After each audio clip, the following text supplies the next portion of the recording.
खबर शामिल करते हैं सरानान से हमारे वन न्यूज़ के नुमाइंदे से। आज सरानान कैंप में कम्युनिकेशन पोलियो स्टाफ ने सरानान कैंप जाहिर पश्तून ऑफिस में पोलियो वैक्सीन और रूटीन टीका जात के बारे में मीटिंग मुनक्किद हुई।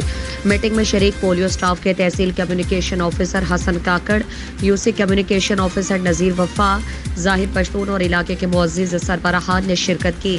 मीटिंग का एजेंडा 24 अक्टूबर को शुरू होने वाला पोलियो कैंपेन के बारे में था, जिसमें जिक्र किया गया कि पोलियो एक लाइलाज मरज़ है और एक खतरनाक वायरस पर मुश्तमिल एक बीमारी है जो 5 साल तक के बच्चों पर हमलावर होते हैं, जो एक बच्चे से दूसरे बच्चे तक मुंतकिल हो जाता है। 24 अक्टूबर को शुरू होने वाली कैंपेन सरानान कैंप के कम्युनिटी ने हर किस्म के ताउन की यकीन दहानी की।